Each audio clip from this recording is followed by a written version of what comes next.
Kabanata 6. Kinaumagahan. Nakatanggap ng tawag si James mula kay Thea. Hey honey, nakipag-ugnayan ako sa kaklase ko. Handa siyang tumulong at nagtakda ng appointment sa chairman na si Alex Yates. Nasaan ka? Pumunta tayo sa opisina ng Celestial Group ngayon at i-secure ang order. Tatanggapin ka ni Lolo. Tuwang-tuwa na boses ni Thea ang narinig sa telepono. Hintayin mo ako sa bahay. Sunduin kita saglit. Pagkatapos ibaba ang tawag, gamulong si James sa kama at naghanda ng napakabilis. Saan tayo pupunta, James? Naghihintay na si Henry kasama ang sasakyan.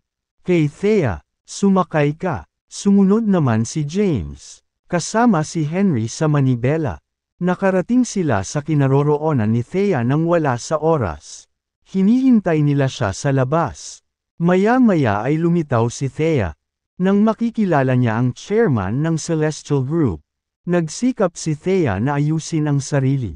Nakasuot ng maganda at maayos na damit at ang itim na buhok na nakalugay sa kanyang mga balikat. Siya ay isang pangitain na makikita talaga.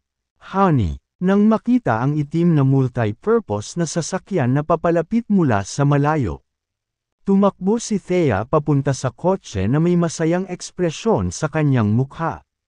At sinabing, huminto lahat ng kaklase ko. Siya ang gumawa ng appointment para sa amin. Kaya ang kailangan lang naming gawin ay magpakita sa opisina ng Celestial Group. Ngumiti ng mapait si James.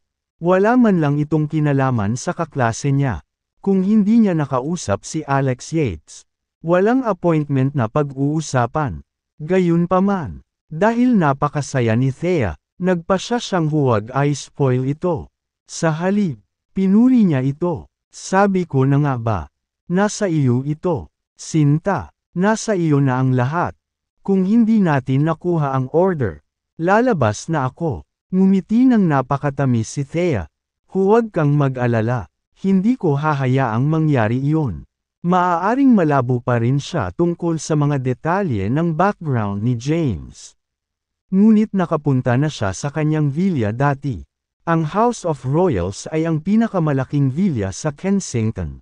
At mayroon itong mabigat na tag ng presyo na nakalakip dito. Kahit sinong Tom, Dick, o Harry ay hindi kayang bayaran ito. Pakiramdam niya ay napakaswerte niya na sa kanya ito. Ngayon, gusto niyang patunayan ang kanyang kakayahan sa kanya.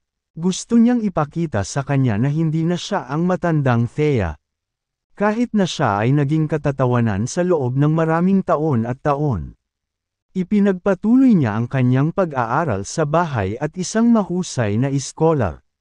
Fair na, mahal. Pumasok na si Thea sa kotse. Sabi ni James. Henry, sa opisina ng Celestial Group. Niyakap ni Thea si James at iniisip ang nangyari kagabi. Sabi niya, mahal, alam mo ba ang matandang Warren Xavier ay pinatay kagabi? Ang mga Xavier ay ang mga pinuno ng The Great Four. Bilang pinuno ng Xavier, sikat si Warren. Alam ng lahat kung sino siya.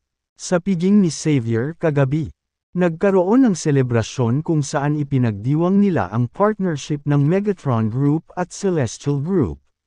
Ngayong magkakaroon na ng unang dibs ang Megatron sa mga order ni Celestial. Mas lalawak ang kanilang negosyo at impluensya. Ito rin ang ikawalong kaarawan ni Warren Xavier. Gayunpaman, isang misteryosong tao ang bumagsak sa party gamit ang isang kabaong. Pinugutan niya ng ulo si Warren at dinala ang ulo nito. Mabilis na kumalat ang balita. At ito ang pinakamainit na balita sa Kensington sa ngayon. Ngayon, ang mga kaugnay na departamento ay nag-iimbestiga sa insidente. Gayunpaman, walang gaanong dapat ipagpatuloy. Kunwaring nabigla si James sa tanong ni Thea. Dumiretso ako sa kama pagka-uwi ko kagabi. Hindi ko alam ang tungkol dito. Ang Xaviers ay bahagi ng The Great Four sa Kensington. Tama ba? Tama na yan, sabi ni Thea. Ang mga Xavier ay ang mga pinuno ng The Great Four. At ang kanilang mga negosyo ay sumasaklaw sa iba't ibang industriya. Ang Megatron Group lamang, na kabilang sa kanila, ay mas makapangyarihan kaysa sa lahat ng mga negosyo ng Callahan na idinagdag. At ang Xaviers ay marami ring mga negosyo. Medyo naiinggit si Thea, lahat ng kababaihan sa Kensington ay gustong-gustong pakasalan ang mga Xaviers upang masiyahan sila sa madaling buhay. Napangiti ng bahagya si James. Wala ka bang chance kahapon? Hiwalayan mo ako, at magkakaroon ka ng pagkakataon. Si Thea ay mukhang hindi nagulat. Ang pagiging nasa isang mayamang pamilya ay hindi isang kama ng mga rosas. Sa nakalipas na 10 taon, nasaksihan ko ang labis na pangungutya sa gusto ko. Para sa kanila, ako'y walang iba kundi isang biro. Alam na alam ko kung sino ang tapat sa akin. Wala akong pakialam magpakasal sa mayayaman. At saka, mayaman ang asawa ko. With that, she grinned, a bliss expression on her face. Pinisil ni James ang kamay ni Thea. Siya ay isang lohikal na babae. Walang sinabi si Henry, nakatutok sa daan. Hindi nagtagal, nakarating sila sa opisina ng Celestial Group. Isang internasyonal na grupo. Ang Celestial Group ang negosyo ng pamilya ng mga Yates, na nagmula sa capital. Ang kanilang punong tanggapan ay isang kahanga-hanga. 8 palapag na gusali, lumabas ng sasakyan sina James at Thea. Tumangala si Thea sa kahanga-hangang gusali. Nangingibabaw ang takot sa kanya. Sa nakalipas na 10 taon, nanatili siya sa bahay hanggat kaya niya. Gayunpaman, nagkaroon siya ng matinding pagkauhaw na bisitahin at tuklasin ang mundo sa labas. Ang dahilan kung bakit siya nag-aral ng mabuti sa bahay ay upang palayain ang sarili mula sa kasabihang hala at pumailang lang ng mas mataas. Kinuha niya ang phone niya at tinawagan ang kaklase niya. Makalipas ang halos 20 minuto, lumapit sa kanila ang isang babaeng naka-make-up na makapal at naka-work skirt. Nang makita niya si Thea na nakatayo sa entrance, hindi niya maitago ang pagkagulat. Narinig niyang bumawi ng tingin si Thea. Nag-send pa nga ng picture si Thea pero hindi siya naniwala. Napilitan siyang tanggapin ang katotohanan ngayong nakita niya si Thea sa laman. Naiinggit siya nang mapansin ang ganda ni Thea ngayon. Paglapit sa kanila, nag-aalangan siyang nagtanong, "Thea?" Tuwang-tuwa, hinawakan ni Thea ang kamay ng isa pang babae. Sabi niya, "Jane, ako ito. Talagang ginawa mo ito bilang pinuno ng isang departamento sa Celestial Group." Si Jane Whitman ay labis na napuri. Napangiti siya at sinabing, "Nagsusumikap lang akong maghanap buhay. Thea, kung gusto mong makilala ang chairman, kailangan mo pa rin ang permiso ng general manager." Fair na, nakatayo si Thea sa lugar. Nang magkausap sila sa telepono kahapon, nangako si Jane na nakipag-appointment siya sa chairman na si Alex Yates. "Thea, dapat alam mo na hindi madaling makakuha ng order kay Celestial. If you want the order, you'll have to." Yumuko siya palapit kay Thea at may ibinulong sa tenga niya. Mariing tinanggihan ni Thea ang ideya ni Jane. Talagang hindi, nawalan ng pasensya si Jane. "Thea, kung ayaw mong magsakripisyo, paano ka may makukuhang kapalit? Ipinadala ko ang iyong larawan sa manager. Siya ay sumang-ayon na hayaan kang makakuha ng order kung matulog ka sa kanya. Hindi mo na kailangang makita ang chairman." "Jane, akala ko magkaibigan tayo. Ganito ba ang pakikitungo mo sa isang kaibigan?" Si Jane ay mukhang hindi napapansin. "Gusto mong makakuha ng order ng walang sakripisyo. Hayaan mong sabihin ko sa iyo ngayon din. Imposible naman. Nilinaw ko na. Kaya pag-isipan mo ito at ipaalam sa akin kung gusto mo pa ring magpatuloy." Siya ay tumalikod at umalis pagkatapos. Ang kanyang mga takong ay nag-click sa sahig ng malakas. Nangingilid na ang luha ni Thea. Lumingon siya para tingnan si James na nanatiling tahimik all this time. "Wala akong silbi, di ba?" Inalo siya ni James. "Siyempre hindi. Bakit hindi subukan at makita kaagad si Alex Yates? Sa tingin ko makikita ka niya. Sige, hihintayin kita sa kotse. Marahang itinulak ni James si Thea sa direksyon ng building. Maya-maya lang, bumalik si Jane kasama ang isang medyo may edad na lalaki. Nakasuit and tie ang lalaki. Mukhang matagumpay na negosyante. Pinaikot-ikot ni Jane ang braso niya. Muling lumapit kay Thea, nakangiting sabi niya, "Thea, ito ang manager ng Celestial Group. Siya ang namamahala sa lahat ng koneksyon sa negosyo." Tinatawag niya ang mga shot kung sino ang nakakakuha ng mga order. Ang tanging dahilan kung bakit nasa ganitong posisyon si Jane ngayon ay dahil natulog siya sa manager na si Linus Johnson. Siya ang kanyang may bahay. Si Jane ay nagpadala kay Linus ng larawan ni Thea kagabi. Naintriga agad si Linus. Nangako siya kay Jane na ipopromote niya ito sa posisyon ng Deputy Department Manager kung tutulungan niya itong maipatulog si Thea. Ngayong nakita na ni Linus si Thea sa laman. Lalo siyang napukaw. Lalong gumanda si Thea sa personal. Nanumpa siya na ipapahiga niya siya sa kama sa pamamagitan ng kawit o ng manloloko. Naglakad siya palapit sa kanya habang kumakabog ang dibdib. "Thea, tama ba? Sinabi na sa akin ni Jane ang lahat. Mainit ang araw ngayon. Bakit hindi natin dalhin ang talakayang ito sa isang silid ng hotel? Huwag kang mag-alala. Sumama ka sa akin. At hindi, kailangang mag-alala tungkol sa order. Bibigyan pa kita ng deal na $50 milyong. Kabanata 7. Si Linus naman ay parang gusto niyang kainin si Thea doon. Mula nang maging manager siya, hindi na mabilang na mga babae ang nakitulog niya, na nag-aalok sa kanila ng mga miyembro sa kanyang tungkulin.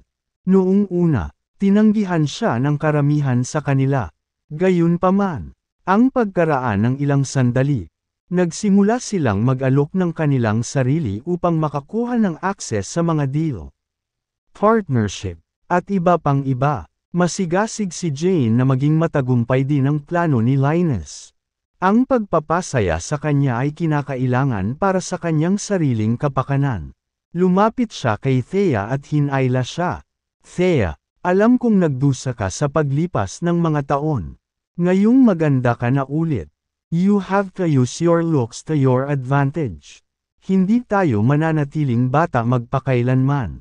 Alam mo ba, kapag nawala na ang ginintoang yugtong ito, hindi na natin ito maibabalik pa.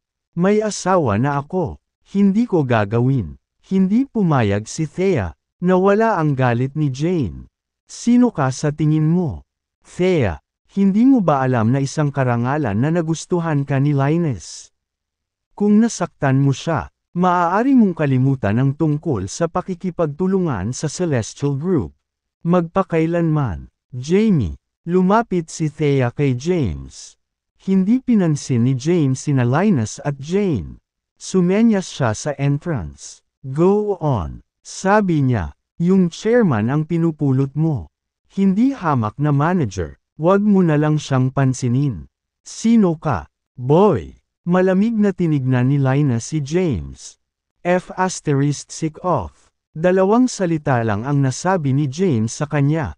Siya pa rin ang maalamat na Dragon General ng Southern Plains kung tutuusin. Si Linus ay isang ganap na walang tao. Sa opisina ng chairman sa itaas na palapag ng gusali ng Celestial Group. Kanina pa hinihintay ni Alex si Thea. After all this time, hindi pa rin siya nagpapakita. Dahil sa labis na pagkabalisa, bumaba siya sa unang palapag. Tinitingnan sa reception kung may babaeng nagngangalang Thea Callahan ang humiling na makita siya. Kinumpirma ng reception na walang dumating na may ganoong pangalan. "Oh shit." Naisip niya, si Thea ang asawa ng Dragon General. Kung kahit papaano ay na-miss niya siya o ginulo ito. Kahit ang kapangyarihan na taglay ng pangalang Yates ay hindi siya mapoprotektahan. Lumabas si Alex ng gusali. Nagbabalak na maghintay sa pasukan para kay Thea. Paglabas niya ay nakita niya ang kanyang manager na may kausap na dalawang tao. Napatingin siya at nakita niya si James. Nanginig siya ng hindi sinasadya. Halos manlambot ang mga tuhod. Pinunasan niya ang pawis sa kanyang mukha. Mabilis siyang pumunta sa kanila. Jen. Bago pa siya matapos ay sinaman siya ng tingin ni James. Agad na naintindihan ni Alex. Mabilis na pinigilan ang sarili. Sabi ni James, Thea, hindi ba chairman yun? Bakit ka pa nakatayo dito? Ipagpatuloy mo. Ang kapalaran ko ay nakasalalay sa iyo. Sinundan ng tingin ni Thea at nakita ang kalbong lalaki. Nagningning ang mata niya. Siya ang chairman ng Celestial Group talaga. Si Alex Yates. Haha, humagalpak ng tawa si Jane. Anong biro? Nasa opisina niya ang chairman. Si Linus ay nagsuot ng pangit na ekspresyon sa kanyang mukha. Thea, hayaan mo akong linawin ito minsan at para sa lahat. Kung hindi tayo pupunta sa hotel ngayon, hindi ka na makakagawa ng deal sa Celestial. Kailanman, kailangan niyang makuha si Thea. Ang bawat koneksyon ni Celestial sa ibang kumpanya at negosyo ay nasa ilalim ng kanyang pamamahala. Bukod sa mga pangunahing pakikipagsosyo, nagpasya siya sa pamamahagi ng karagdagang order. Kung haarrange niya ang mga kalahan sa loob ng Celestial, hinding-hindi makakatanggap ng order si Thea. Lumapit sa kanila si Alex. Gamit ang isang kahoy na ekspresyon. Nagtanong siya, anong ginagawa mo? Wala ka bang trabaho? Sabay na lumingon sina Jane at Linus. Nawala agad sa mukha nila ang mapang-asar nilang mga ekspresyon nang makita nila si Alex. Sir. Nagsimulang pagpawisan si Linus. Kapag nalaman ng chairman ang kanyang ginawa, mawawalan siya ng trabaho. Ang tanging nagawa na lang niya ay magdasal na sana ay hindi marinig ni Alex ang sinabi niya kanina. Ibinuka ni Alex ang kanyang mga braso. Ano ang nangyayari? Bahagyang tinulak ni James ang isang natulala na si Thea. Natauhan si Thea. Hi, Mr. Yates. Ako si Thea Callahan mula sa Eternality Group. Nandito ako sa ngalan ng kumpanya para tuklasin ang pakikipagtulungan sa Celestial Group. Nais naming makakuha ng ilang mga order mula sa iyo. Dahil napaka-importanteng tao ni Alex Yates. Pakiramdam ni Thea ay kakaunti ang pakikipag-usap sa kanya. Medyo nawalan siya ng kumpiyansa. Ang Kensington ay ang kabisera ng medisina. Mayroong libo-libong mga kumpanya sa pagpoproseso ng gamot na tumatakbo sa Kensington. At ang mga kumpanyang ito ay umaasa sa malalaking organisasyong parmasyutiko tulad ng Celestial upang mabuhay. Dahil hindi malaking kumpanya ang Eternality Group, hindi pa sila nagtatrabaho sa isang kumpanyang kasing laki ng Celestial Group. Tinatanong kita ulit, anong ginagawa mo dito? Matigas ang mukha ni Alex habang nakatingin kina Jane at Linus. Nag-pipe up si James. Nandito ang asawa ko para makipag-usap kay Celestial. Pero gustong samantalahin siya ng manager na ito. Inaabuso niya ang kanyang kapangyarihan sa pamamagitan ng pagtanggal sa Eternality Group. Sa tingin ko, bilang isang malaking kumpanya, ang Celestial Group ay dapat harapin ang bagay na ito ng patas. Siyempre, tumango si Alex at sinabing, tama siya, mukhang mayroon tayong mga katiwalian na dapat puksin sa kumpanya. Linus Johnson, tama ba? Pumunta sa departamento ng pananalapi at kunin ang iyong sweldo. Tanggal ka na sa trabaho. Ha? Nagulat si Linus. Ganon na lang ba siya natanggal? Sir. Huwag mo siyang pakinggan. Napakaliit ng mga kalahan para makipagtulungan sa amin. Ang mga order ng Celestial ay para sa mga mas may gumagawa ng kumpanya. Iniistorbo nila ako. Kaya nag-isip ako ng dahilan para paalisin sila. Ang ginagawa ko lang ay para sa kapakanan ng kumpanya. Gusto mo ulitin ko. At ikaw, ayusin mo ang mga gamit mo at mawala ka. Tinuro ni Alex si Jane. Lumingon siya kina James at Thea pagkatapos nun. Nakangiti sa kanila. Miss Thea Callahan from Eternality Group. Diba? Dito sa opisina ko. Pakiusap. Hayaan mo akong hawakan ito ng personal. Magalang na sumenya si Alex gamit ang kanyang braso. Nataranta si Thea. Kailan pa naging ganito kagalang at madali ang chairman ng Celestial Group? Bahagya siyang tinulak muli ni James. Sige na. Ito ay isang gintong pagkakataon. Nasa iyong mga kamay ang kapalaran ko. Naabutan ni Thea at tumango. Ay, oo, sige, syempre, walang problema, Mr. Yates. Medyo kinakabahan siya. Sa nakalipas na 10 taon. Halos hindi na siya umalis ng bahay. Marami na siyang nabasang hitsura at nakakuha ng maraming kaalaman. Ngunit ito ang kanyang unang pagkakataon na magsagawa ng negosyo pagkatapos ng lahat. Higit pa rito, sinusubukan niyang makipag-deal sa chairman ng Celestial Group. Nang lahat ng tao, nawalan siya ng kumpiyansa at lumingon kay James.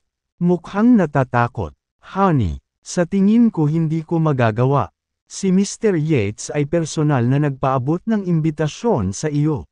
Ano pang kinakatakutan mo? Tinulak siya ni James. Go on. Hihintayin kita sa kotse, Miss Callahan. Sa ganitong paraan. Pakiusap. Bahagyang yumuko si Alex. Muling iminuwestra ang kanyang braso. Nakagagol sina Jane at Lina sa display na ito. Nasa labas sila ng building ng Celestial Group. Dahil sila ay isang malaking korporasyon. Palaging maraming mga reporter na nakakubli. Marami sa kanila ang nagpa-picture nang makita nila ang eksenang ito. Ito ay magiging malaking balita. Si Alex Yates ang chairman ng Celestial Group kung tutuusin. Ang Grade 4 ay kahanga-hanga. Ngunit kahit na kailangan nilang maglaro sa mga patakaran ni Alex. Ngayon ay napakagalang na niya sa babaeng ito. Sino ang babaeng yun? Saang pamilya siya nanggaling? Bakit walang nakakita sa kanya noon? Dahil sa imbitasyon ni Alex, tuluyang nakapasok si Thea sa building. Si James naman ay sumakay sa kanyang sasakyan. Pagkaupo niya sa passenger seat, nagsindi siya ng sigarilyo at pinasa kay Henry. Ganoon din ang ginawa ni Henry at kinaladkad ito. Tinanong niya, General, kailangan ba ang lahat ng iyon? Ang kailangan mo lang gawin ay humingi. At ibibigay sa iyo ng mga yate ang kanilang buong korporasyon. Bumuga si James ng smoke ring. At bakit ko naman ito gugustuhin? Bilang regalo kay Thea, baka hindi niya magustuhan. Ang kailangan ko lang gawin ay suportahan siya sa kanyang mga pagsisikap. At saka, ilang beses ko bang sasabihin sa iyo? Huwag mo akong tawaging General. Nandito si James. Sorry, James. Mahirap tanggalin ang ugali. Sa itaas na palapag ng gusali ng Celestial Group. Dinala ni Alex si Thea sa kanyang opisina at siya mismo ang gumawa ng tsaa. Laking gulat ni Thea. Mabilis. Sinabi niya, Mr. Yates, hayaan ko na ako mismo ang gagawa nito. Makiupo, Miss Callahan. Gagawa ako ng tsaa. Umuwi ka na. Please. Hindi may palibot ni Thea ang kanyang ulo dito. Mr. Yates, nandito ako para pag-usapan ang negosyo. Oo, alam ko. Uminom ka muna ng isang tasa ng tsaa. Kukuha ako ng maghahanda ng kontrata ngayon. Oh, sapat na ba ang isang order na 100 milyon? Kung hindi, maaari kong dagdagan ang volume. Ano? Natigilan si Thea, wala man lang siyang sinabi. Gayunpaman, binigyan siya ni Alex ng $100 milyong ng ganoon lang. Kailan pa naging madali ang pakikipagnegosyo sa Celestial? Napansin ni Alex na hindi mapalagay ang ekspresyon ni Thea, at naisip niyang hindi sapat ang $100 milyon. Kaagad, sinabi niya, hindi pa ba sapat? Bibigyan pa kita. Paano ang 500 milyon sa iyo? Hindi, sapat na. Tama na ang 100 milyon. Nagmamadaling sagot ni Thea, 500 milyon. Ano ang nangyayari? Sa isang order na 500 milyon. Ang komisyon ay magiging 20%. Kung matuloy ang deal, ang mga Callahan ay makakakuha ng tubo na $100 milyong. Hindi pa nagawa ng mga Callahan ang napakalaking order. Magsusumikap silang makasabay. At kahit na ang isang order na $100 milyong ay mangangailangan sa kanila na ilagay ang kanilang pinakamahusay na paapasulong. Napakahusay ni Alex. Hindi nagtagal ay nakabuo na ng kontrata ang kanyang sekretarya. Pinirmahan ito ni Thea. Nagulat pa rin. Bago siya umalis, binigay ni Alex ang business card niya.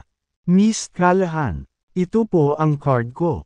Magkatuluyan tayo. Ni minsan ay hindi niya nabanggit si James. Alam niya kung sino si James. Pero mukhang hindi alam ni Thea. Bilang chairman ng Celestial Group, marunong siyang magbasa ng body language ng maayos. Ayaw ni James na ma-expose ang kanyang identity. Ang dami niyang alam. Kinuha ni Thea ang kontrata sa kanya. Paglabas niya ng gusali, pakiramdam niya ay parang panaginip lang ang lahat ng nangyari. Ito ay masyadong madali. Halos hindi pa siya nagsasalita. Ngunit halos regalo na ni Celestial sa kanya ang order. Pumasok siya sa kotse. Honey, sa tingin ko ay sinusubukan ni Alex Yates na makapasok sa aking magagandang libro. Halos hindi ako nakapagsalita ng 2 salita bago niya ako binigyan ng order na kulang ng $100 milyong. Actually, gusto niya akong bigyan ng order worth $500 million. Napangiti si James. Siguro nakilala mo na siya dati. Imposible. Sa nakalipas na 10 taon. Wala akong naging kaibigan. Inilibot ni Thea ang mga mata at tumingin kay James. Kumikinang ang mga mata. Honey, naging mabait lang sa akin si Alex dahil sayo. Nagkibit balikat si James. Anong ibig mong sabihin? Ulila lang ako. Paano ko kaya makikilala si Alex Yates? Ano ba naman yan? Paano naman ang House of Royals? Nagsimulang magpaliwanag si James. Paano ko ito kakayanin? Ito ay pag-aari ng isang kaibigan. Sabay kaming lumaki sa orphanage. Nasa labas siya ng bansa at alam kung kailangan ko ng matutuluyan. Kaya pinahintulutan niya akong manatili doon. At alagaan ang bahay para sa kanya. Talaga, mukhang nagdududa pa rin si Thea. Siyempre, bakit? Nagpaplanong hiwalayan ako kung hindi ako ang House of Royals. Medyo materialistic, di ba? Hindi. Nagpout si Thea. Tinulungan mo akong gumaling at binigyan ako ng bagong buhay. Kasal na tayo ngayon. At asawa mo na ako. Hindi problema ang pera. Ako na ang bahala sa atin. Thea, pasensya na. Kasalanan ko ang lahat ng ito. Maya-maya lang. May babaeng sumugod at sumubsob sa bintana ng sasakyan. Magulo ang buhok niya at namumula at namamaga ang mukha. Kung titignan, nabugbog lang siya. Ang babae ay si Jane Whitman. Sumunod si Linus sa likuran niya. Marahas niyang hinawi ang buhok nito at malakas na ibinagsak sa kotse. B****** ka. Nawalan ako ng trabaho dahil sayo. Papatayin kita. James, nagsimulang sabihin ni Henry. Ikan-away ni James ang kamay niya. It's none of our business. Fair na. 1/3. Honey, tumingin si Thea kay Jane. Nalubhang nasugatan. Nag-aalalang tanong niya. Mahal, magiging okay ba ang lahat? Ngumiti si James sa kanya. Nagkakaroon sila ng lover's teeth. Mas huwag tayong makisali. Thea, pasensya na. Hindi ko alam na kilala mo pala si Chairman. Tulungan mo ako. Napaluhod si Jane. Nagmamakaawa kay Thea. Nang matapos siyang bugbugin ni Linus ay pumunta siya sa harapan ng sasakyan. Naglabas siya ng isang pakete ng sigarilyo na walang bayad ng $100 kada pakete at inalok ang isa kay Henry. Bro, hindi. Mabait sir. Pwede bang ibaba mo ang bintana? Hayaan mo akong makausap si Miss Callahan. Lumingon si Henry para humingi ng permiso kay James. Bahagyang tumango si James. Binaba ni Henry ang bintana. Lumipat si Linus sa likod at nag-alok ng sigarilyo kay James. Hindi kinuha ni James. Awkward na ngumiti si Linus. Miss Callahan, Kasalanan ko kung hindi ko alam kung gaano ka kahalaga kay Mr. Yates. Bigyan ako ng pabor at sabihin sa kanya na huwag akong tanggalin. Kumuha siya ng envelope at inalok kay Thea. Narito ang 10,000 dolyar bilang isang maliit na kilo. Napatingin si Thea kay James. Inakbayan siya ni James at ngumiti. Darling, fair na. Kailangan nating ipakita kay Lolo ang kontrata. Magiging official couple na lang kami with his approval. Naintindihan naman ni Thea na tumango bilang pagsang-ayon. Higit pa rito, hindi niya kilala si Alex Yates at hindi niya matulungan ang alinman sa kanila. Ito ay kanilang sariling kasalanan pa rin. Henry, alis na tayo. Nakuha ko. Pinaandar ni Henry ang makina at pinaandar ito. Thea, nanatiling nakaluhod si Jane sa lupa. Umiiyak ang kanyang puso. Hindi siya pinansin ni Thea. Sa kotse, nilabas niya ang dila niya kay James. Nakangiti ng pilyo. Honey, sa tingin mo ba pareho silang nawalan ng trabaho dahil sa akin? Sabi ni James. Not entirely. Ang Celestial ay isang malaking kumpanya. At hindi nila papayagan ang isang manggagawang tulad ni Linus na sirain ang kanilang pangalan. Sa paraan ng pag-abuso niya sa kanyang kapangyarihan. Ilang sandali na lang ay natanggal na siya sa trabaho. Ang ginawa mo lang ay madaliin ang mga bagay-bagay. Gumaan ang pakiramdam ni Thea matapos marinig ang sinabi ni James. Hindi nagtagal. Narating nila ang Callahans. Mula nang malaman ng mag-asawang Callahan na nakabawi na si Thea sa kanyang hitsura. Nagplano na sila para sa kanya. Inimbitahan pa ni Tommy ang isang kaibigan. Planong ipakilala sa kanya si Thea. Ang kanyang kaibigan ay si Joel Xavier. Isang playboy na nabalot ng mundo sa kanyang daliri salamat sa yaman ng kanyang pamilya. Kagabi lang, nagkaroon ng malaking dagok si Xavier sa pagkamatay ni Warren. Si Joel ay walang pakialam sa buong bagay. Ano pa ang magagawa niya? Hindi niya maibabalik ang isang tao mula sa mga patay. Sa paglipas ng mga taon, ganap na nakontrol ni Warren ang pamilya. Paulit-ulit niyang binawasan ang allowance ni Joel. Ngayong patay na siya, ang ama ni Joel ang magiging bagong patriarka. Kapag nakontrol na ang kanyang ama, magiging mas mahalaga siya kaysa dati. Higit pa rito, simple lang ang libing ni Warren at walang pagluluksa ang pamilya. Ayon kay Tommy, nabawi ni Thea ang kanyang hitsura at napakaganda. He was here to see how beautiful she was now. Given na sobrang pangit niya before this. Sa villa, pinalibutan ng mga Callahan si Joel. Halos parang sumasamba sila sa isang Diyos. Pakiramdam ni Tommy ay mahalaga. Naka-cross-legs siyang nakaupo sa sopa at sinabing, Lolo, kaibigan ko si Joel. Nasabi ko na sa kanya kung gaano kaganda si Thea kaya nandito naman siya. Kailangang hiwalayan ni Thea si James at maging girlfriend ni Joel. Ngumiti si Lex bilang pagsang-ayon. Siyempre, tamang-tama ang batang si Joel Xavier dito para sa ating Thea. Dumiretso sa ulo ni Joel ang pambobola ng mga Callahan at ikinatuwa niya ito. Nobela. Ito ay kung ano ito ay tulad ng pagiging bahagi ng The Great Four sa Kensington. Kahit saan siya magpunta, may mga naghihintay na mag-butter sa kanya. Lolo, saktong pumasok si Thea kasama si James.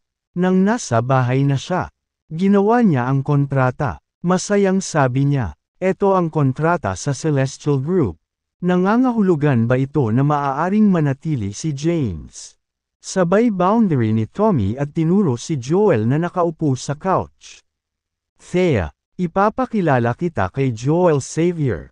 Alam mo naman kung sino yung Xaviers, diba? Ang mga pinuno ng The Great Four. Bakit hindi ka magsindi ng sigarilyo para sa kanya? Halos maglaway na si Joel nang makita si Thea. Kilala niya si Thea noon nang pumangit ito. Ngayong maganda na ulit siya. Mukha na siyang Diyosa. Mukhang sulit ang paglalakbay sa mga Callahan.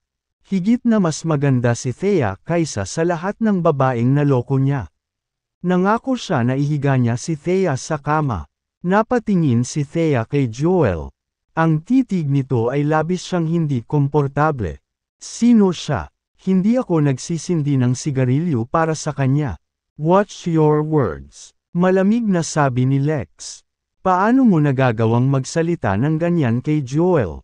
Humingi ng tawad kaagad. Ikan-away ni Joel ang isang magnanimous na kamay. Mr. Callahan, huwag mo nang pag-alitan si Thea. Mahal ko ang mga matigas ang ulo. Gayun din. Ano ang tungkol sa pagkuha ng isang order mula sa Celestial? Nagmamadaling magpaliwanag si Tommy. Noon napansin ni Joel si James, na nakatayo sa likod ni Thea. Akala niya si James ang driver. Sino ang nakakaalam na siya ang asawa ni Thea? Pinili ni Lex.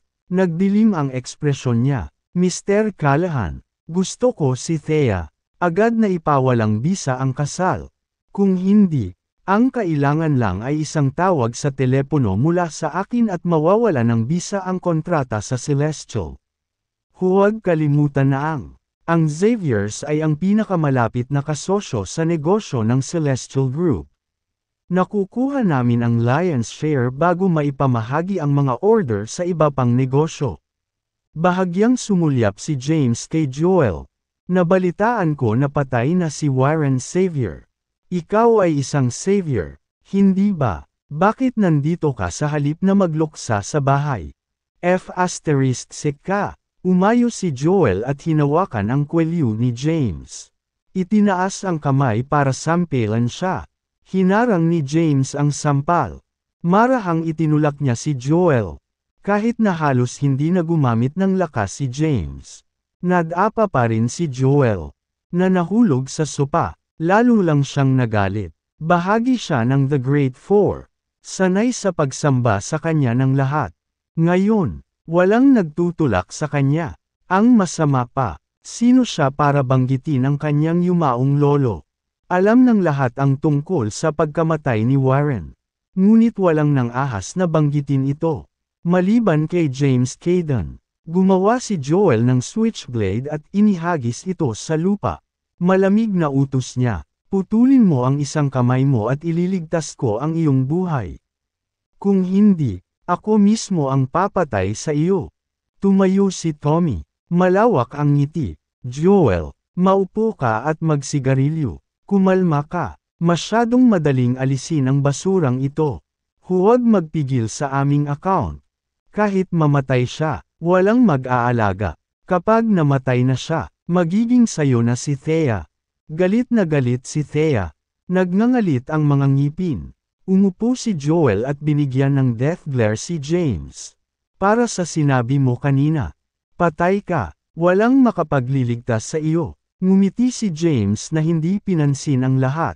Kung wala sila sa Callahans. Patay na si Joel ngayon. Ipinasa ni Thea ang kontrata kay Lex sa mahinhin na paraan. Lolo, ginawa namin ang sinabi mo. Kung makakakuha tayo ng order mula kay Celestial, tatanggapin mo si James bilang asawa ko. Ang order na ito ay hindi lang nagkakahalaga ng 30 milyon. Ito ay nagkakahalaga ng 100 milyon. Mangyaring tingnan. Ano? 100 milyon. Nagulat si Lex. Lolo, kailangan mong marinig ito. Personal na inimbitahan ng chairman ng Celestial Group si Thea sa kanyang opisina. Maya-maya lang, may pumasok na babae sa kwarto. Hindi makapaniwala ang ekspresyon niya. Kabanata Siyam. Ang babae ay nakababatang kapatid na babae ni Tommy at anak ni Howard. Si Megan Callahan. Pagpasok pa lang niya ay napansin na niya sina Thea at James. Hindi niya maiwasang mapatingin sa mga ito. Lumapit siya kay Lex at ipinakita sa kanya ang isang artikulo sa kanyang telepono. Nakita ni Lex ang imahe ni Alex na nakayuko kay Thea. Nakaunat ang braso. Siya ay nabigla. Iyon ay si Alex Yates, ang chairman ng Celestial Group. Sa Kensington, kahit ang The Great Four ay kailangang maglaro ayon sa kanyang mga patakaran. Inagaw niya ang kontrata sa mesa at kinumpirma na isa nga itong order para sa $100 milyong. Humagalpak siya ng tawa. Haha, magandang trabaho, Thea. Ikaw ay isang kalahan sa wakas. Oras na para sa Eternality Group na sumikat. Paano si James? Lolo, ano? Nandito si Joel Xavier. Pumasok ang isang medyo may edad na babae. Si Gladys iyon. Ang nanay ni Thea. Napansin niya si Joel pagkapasok at paglapit sa kanya. May malaking ngiti sa labi. Ikaw dapat si Joel. Ang dami kong narinig tungkol sayo. Anong tingin mo kay Thea? Kung gusto mo siya, sayo siya, nanay. Sa sobrang galit ni Thea ay napatapak niya ang paa niya. Pagtingin kay Lex, halos maluha-luha siya. Lolo, ginawa namin ang hinihiling mo. Nakuha na namin ang order. At kailangan mong tuparin ang iyong salita. Mukha namang masama si Joel. E paano kung nakuha mo na ang kontrata? Gaya ng sinabi ko, ang kailangan lang para ma-void ang kontratang ito ay isang tawag sa telepono, nobela. How dare you? Galit na tinuro ni Thea si Joel at tumingin kay Lex. Nagmamakaawa sa kanya. Lolo, ibinaba ni Lex ang kontrata. Hindi niya alam kung bakit personal na nakipag-deal kay Thea si Alex Yates. At muli, hindi may kakaila na ang Celestial Group ay malapit na kasosyo sa Xavier's. Kung nasaktan nila si Joel, maaari silang mawalan ng kontrata. Isa pa, si Thea, hindi si James, ang nakakuha ng kontrata. Puffing on his tobacco pipe, he said, Thea, nakuha mo ang kontrata. Wala naman itong kinalaman kay James. Paninindigan ko ang desisyon ko. Hiwalayan mo si James at pakasalan mo si Joel. Tama iyan. Mukha namang saplada si Joel na parang alam niyang nanalo siya. Kapag naging kanya na si Thea, gagawa siya ng paraan para mawala si James. Hindi siya naniniwala kahit isang segundo na masasaktan siya ni Lex Callahan para sa isang walang katulad ni James. Kung nasaktan nila siya, mahihirapan ang mga Callahan. Tuwang-tuwang sabi ni Joel. Isang matalinong pagpili, Mr. Callahan. Ang tatay ko ay malapit ng maging padre de pamilya. Kung napasaya mo ako, makukuha mo lahat ng order na gusto mo. Honey, naiiyak na tumingin si Thea kay James. Tumingin si James sa kanya. Nagtanong, ano ang gusto mo? Thea, matigas na sabi ni Thea. Kasal na kami ngayon. Asawa mo ako. Maliban na lang kung patay na ako. Hindi tayo maghihiwalay. Tumango si James at sinabing, tawagan mo si Alex Yates at ipaliwanag sa kanya ang sitwasyon. Tingnan natin kung totoo nga ba si Joel nang sabihin niyang pwede niyang i-void ang kontrata. Kung ganoon kalaki ang kapangyarihan ni Joel, sa tingin ko mas magiging masaya ka sa piling niya. Kahit papaano, mas mabuti na kaysa manatili sa isang mahirap na tulad ko. Ang mga Callahan ay tumingin kay James na may kakaibang paghanga. Ngumiti si Lex. James, matalino kang tao. Huwag kang mag-alala. Tutuparin ko ang aking salita. Pagkatapos ng diborsyo, babayaran kita ng $500,000. Hindi alam ni Thea ang iniisip ni James. Nag-aalala siya na pakiramdam ni James ay wala ng ibang pagpipilian. Hinawakan niya ng mahigpit ang kamay ni James. Honey, huwag kang mag-alala. Sisiguraduhin kong mananatili ka. Kapag sinubukan mong paalisin, papatayin ko ang sarili ko. Tawagan mo si Alex Yates. Sige, nilabas ni Thea ang phone niya at ang business card ni Alex. Akmang tatawagan na niya. Inagaw ni Gladys ang telepono sa kanyang mga kamay. Tama na ang kalokohang ito. Ang basurang ito ay sumang-ayon sa diborsyo. Bakit ang tigas pa rin ng ulo mo? Ano ang magandang may dudulot ng pananatili sa kanya? Mas magaling si Joel. Kumaway ng kamay si Joel. Walang pakialam sa mundo. Hayaan mo siyang tumawag para sumuko na siya. Thea, tanungin mo kung gustong makatrabaho ni Celestial ang mga Xaviers o ang mga Callahan. Pumayag naman si Gladys at ibinalik ang telepono kay Thea. Mukhang nanalo na si Joel. Ang mga Callahan ay isang pangalawang rate na pamilya lamang sa Kensington. Walang paraan na isuko ni Celestial ang pakikipagsosyo kay Xavier's. Nakakonekta ang tawag. Mr. Yates. Ako ito. Thea Callahan. Pumirma kami ng kontrata kanina. Oo. Ako ito. Sinabi ni Joel Xavier na maaari niyang i-void ang kontrata na pinirmahan ko lang sa iyo. Sa opisina ni Alex Yates. Galit na galit si Alex. Sigaw niya, Joel. Aling Joel? Joel Xavier. Walang sino man ang maaaring magpawalang bisa sa kontratang pinirmahan ko. Ang Megatron Group ng Xavier's. Tinanong din ni Joel kung mas gusto mong magtrabaho kasama ang mga Xavier's o Callahans. Wika ni Thea sa maliit na boses. Ang mga Xavier ay bahagi ng The Great Four.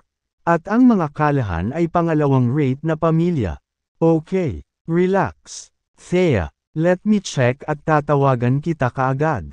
Oo naman. Binaba ni Thea ang tawag. Mukha namang masungit si Joel. Paano nangyari? Sabi ni Thea. Sinabi ni Mr. Yates na tatawagan niya ako. Pagkababa ni Alex ay nagsagawa agad siya ng investigasyon. Hindi niya kailanman pinapansin ang mga partnership ng kumpanya. Karaniwang hinahawakan ito ng vice-presidente. Ipinatawag niya ang vice-presidente. Nalaman na kakapirma lang ni Celestial ng isang kasunduan sa Megatron Group ng Xavier's na pinahintulutan silang mag-dib sa mga order. Walton, natanggal ka. I-pack ang iyong mga gamit at mawala ka. Inutusan ni Alex ang business department na kanselahin ang lahat ng order sa Megatron. Mula ngayon, makukuha na ng Megatron ang alinman sa kanilang mga order. Nang makapag-ayos na siya, binalik niya ang tawag ni Thea. Hi, Thea, naisip ko na ang lahat. Kinansela namin ang lahat sa Megatron. Mula ngayon, ang Eternality Group ay makakakuha ng unang dib sa aming mga order. Makakatuwa ba iyon sa iyo? Naka-loudspeaker ang phone ni Thea. Narinig ng lahat ang sinabi ni Alex. Nagulat sila. Si Joel lang ang tumatawa. Thea, sinong tinawag mo? Matapang siya, di ba? Ano ito tungkol sa pagkansela ng lahat sa Megatron at pagtatrabaho sa Eternality? Tanga lang ang gagawa ng ganitong pagpili. Nagbayad ka ba para magpanggap na chairman ng Celestial? Malakas na nagsalita si Joel at pinalakas ng loudspeaker ang boses niya.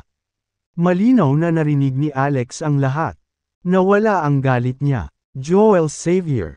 Oo, simula ngayon, tapos na ang Xavier. Pagkatapos noon ay hininaan niya ang kanyang boses at sinabing, Thea, huwag kang mag-alala sa mga utos. Walang makakakansela sa kanila. Pinaghirapan ka ng Xavier's eh. Maghintay ka. Ayusin ko agad. Mabangkarote Xavier sa loob ng buong oras. Binaba ni Alex ang tawag. Pagkatapos, naglabas siya ng isang string ng mga order. Wala akong pakialam sa ginagawa mo.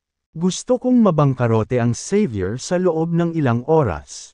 Si Alex Yates ang chairman ng Celestial Group. Kahit na siya ay nagmula sa kabisera, siya ay isang makapangyarihang tao pa rin sa Kensington.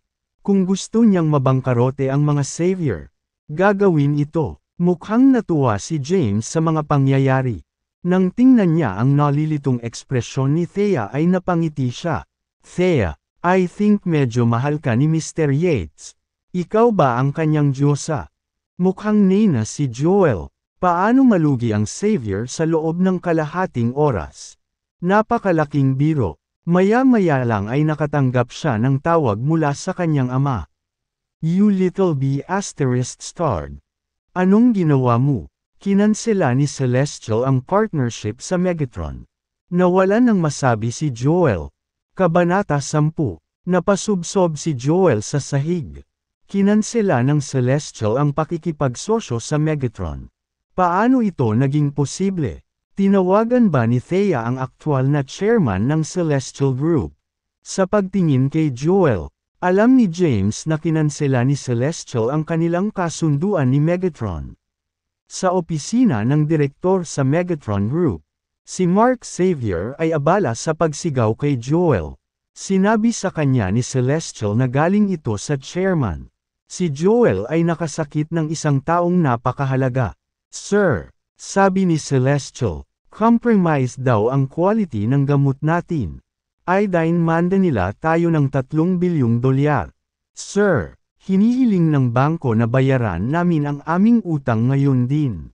Sir, isa sa aming mga pabrika ay isinara ng mga may katuturang awtoridad dahil sa posibleng paglabag sa kalidad. Sir, binibenta ng mga shareholders natin ang shares nila. Bumababa ang presyo ng ating share. Nawalan tayo ng milyon-milyong dolyar. Sir, nalugi na si Megatron. Lahat ng negosyo natin ay apektado. Marami sa kanila ang isinara at iniimbestigahan. Halos mawalan ng malay si Mark na pinapagalitan pa ang anak sa telepono. Narinig ni Joel ang lahat sa telepono. Alam niyang tinawag ni Thea ang totoong Alex Yates. Tinupad niya ang kanyang pangako, na naging sanhi ng pagkalugi ng Xavier sa loob ng kalahating oras. Basang-basa ang buong katawan niya sa pawis. Thea, pasensya na. Patawarin mo ako. Mangyaring tawagan muli si Mr. Yates at sabihin sa kanya na huminto. Pakiusap. Nakikiusap ako sa iyo. Natigilan ang lahat ng kalahan. Medyo naguluhan din si Thea. Sinabi ni Alex na gagawin niyang bangkarota ang Xavier. Wala pang kalahating oras. Tapos na. Siya ay isang mahusay na tao. Alex, ang mga Xavier ay ang mga pinuno ng The Great Four. Ngunit sila ay nabangkarote sa loob ng maikling panahon.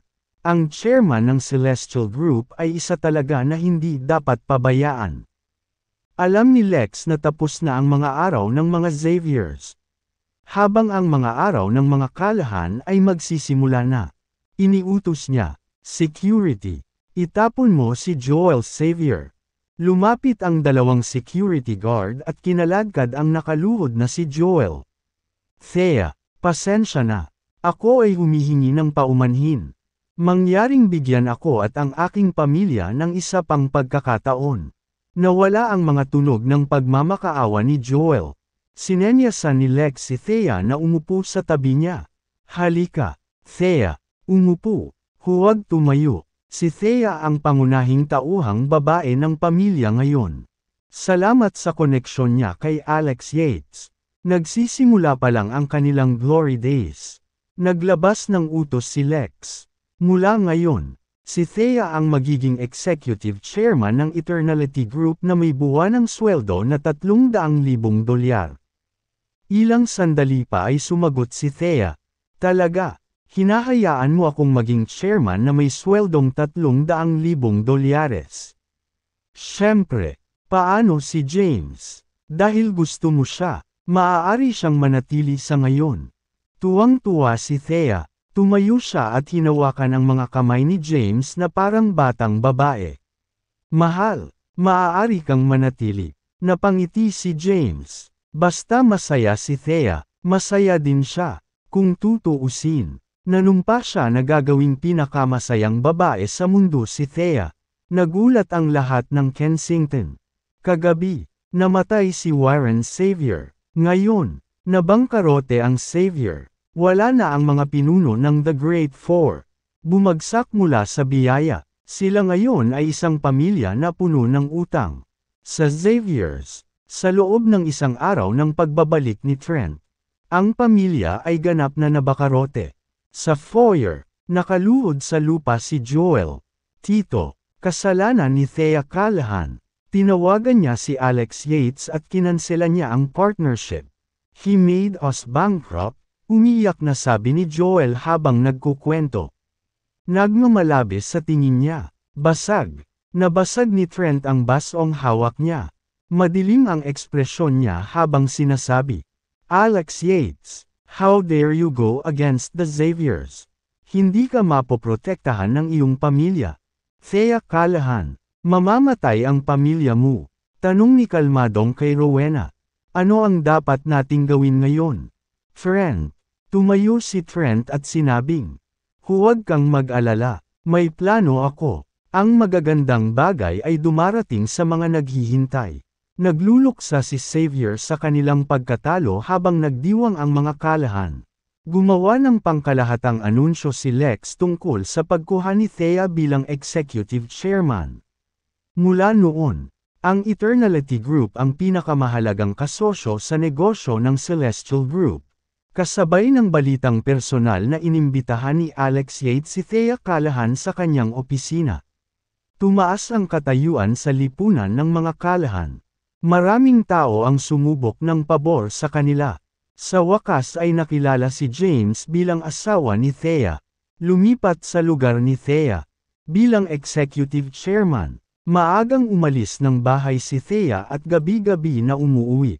Abala sa pagpapatakbo ng kumpanya. Nanatili si James sa bahay bilang isang house husband. Siya ay nagluto. Naglinis siya. Nang oras na, sinundo niya si Thea mula sa trabaho sakay ng electric motorcycle. Pakiramdam niya ay tinutupad niya ang kanyang pangarap na buhay.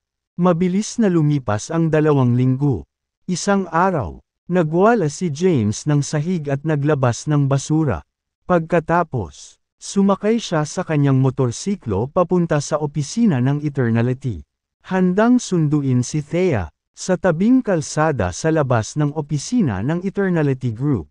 Nobela, nakasquat si James sa tabi ng kalsada. Humihit-hit ng sigarilyo. Ganoon din ang ginawa ni Henry. James, hindi ka ba nakakasawa? Ang gagawin mo lang ay magluto, maglinis, at sunduin si Thea. Hindi ko man lang ginagawa. At naiinip na ako.